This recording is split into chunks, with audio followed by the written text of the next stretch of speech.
gutay-gutay na yung sibuyas, ibig sabihin, pwede ihuli mo na yung bawang. Kasi yung bawang, yung iba, inuuna ang bawang, madali kasi masunog yun, guys. Luto ng alimasag na may gata, na may kalabasa.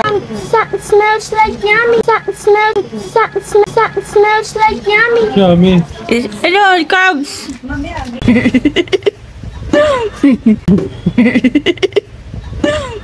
Yan na.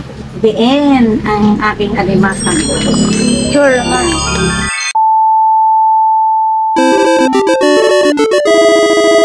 Hi guys! Good day! Today is holiday. Hoy ka nag-English. Hoy ka nag-English. Okay. Araw ng holiday. Holiday. Tuturo ko sa inyo pagluto ng alimasag na may gata, na may kalabasa, na pampalinaw ng mata. Ito na po. Simulan natin ang sibuyas. Ikot-ikotin natin siya. Yan. Kapag gutay-gutay na yung sibuyas, ibig sabihin, pwede ihuli mo na yung bawang. Kasi yung bawang, yung iba, inuuna ang bawang, madali kasi masunog yun, guys. Kaya, unahin natin ang yung bawang, yung iba, inuuna ang bawang, madali kasi masunog yun. Madali kasi masunog yun.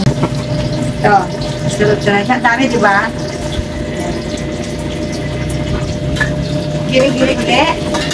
Ayan, ngayon, nilalagay na natin alimasag na nahugasan na to. Ito, inutang ko ba to sa ususan? Pinili ko na... Yung ba, yung blender, naka-blender, nakaharang. Tutukan ba yun? Yan. Yan. Sandok, ito na lang gamitin nyo. Itong gagamitin nyo. Yun na rin yan. Yung sandok sa loob. Panghalo. Yan. Kasi mabigat. Pwede ba ikaw maghalo? Assistant tip. Nakikot-ikot siya. Hindi ba naman yan? Yan. Siyempre, lalagyan na natin ng curry powder. Curry powder. Para bumasok na ang lasa nito sa alimasag na ginisa. Ano yung curry powder? Curry powder. Curry powder. Powder. Curry powder, ma. Curry powder. Curry powder. Yan. Yes. Tapos, syempre, para lumasa, lalagyan natin ng asin. The iodized para lahat ng mga light salt, brown pepper, dapat yan natutunaw yan sa apoy na may tubig para hindi siya buong pumapasok sa atin kasi mag-us kasi masama yan.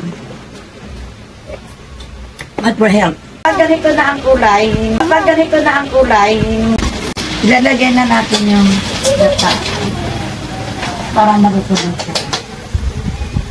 At wag, baka di pa maluto yung laman. Tubig na.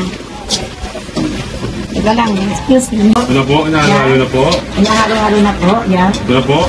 Yan. Lagyan natin ng konting Yan, tubig. tubig muna para maluto yung alimango. Tapos takpan mo muna. Yummy? Sa amin eh. Sweet? Yummy. Oh, no. Sweet? Yummy? Smells like yummy. Yummy. Hello, carbs. Wait, crab? Yeah, crab. Dragon balls. Dragon fruit? Ay, dragon fruits. Pinabalatan na po. Para di po masayang balat. Siyempre, para di masayang. Ngangat-gatin mo po. Para hindi masayang. Kasi sayang kasi ang mga balat. Diba? Para malaman natin kung luto na siya. Pwede nang ilagay yung unang gata. Ito. Mango? Yan. Nalaman natin kung ito luto na. Kukuha tayo ng isang sample. Yan. Pwede na tayong mag-vlog, guys. Ito. Yan. Binuksan na natin.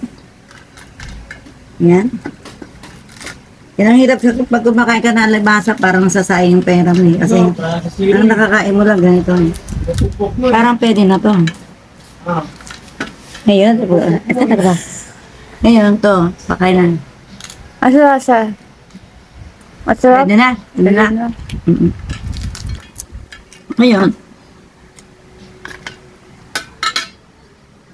pwede na kainin. Pag pwede na, yan, balik mo to. Yan. Yan, pwede na siya. Ilagay mo na yung purong gata. Oh, nabasa. Shit, sayang pa din kalabasa buo. Para yung mga bata na ayaw ng kalabasa, sasabaw pa lang, nakakain na nila.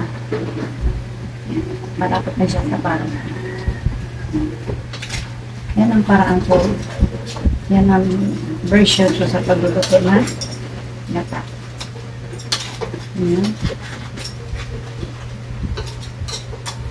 Para magkasya sa maraming pamilya,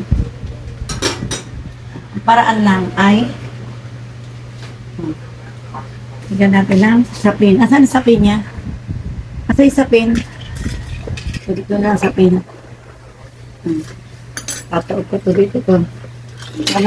Walang pang sapin. Yan, buta sa apoy. Dito na lang. Yan. Tapos,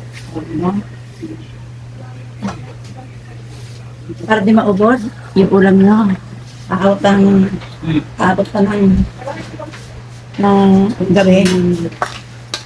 Pakain mo sa pamilya mo. Tig-dalawa sila o tig-tatlo. Kung ilang kayo, divide lang. Ayan. Yan na. Para may matira pa bukas, ang paraan ng pagtipid niyan ay sa ulan sa kanin. Tapos kanin, pag may tira na agad, huwag na kayo kumain ng alimasa kasi malang alimasa. Joke lang. Yan. Siya na po yun. Yan na po yung finished product ng alimasa ko. Kita mo, manakit ang sakon niya. Siguro ang ngayon at tatlo ng gata. Okay na yan. Kasi malang yung pwede na yan. Pwede na kayo. At end na. The end ang aking alimasa. Sure naman. Babaw!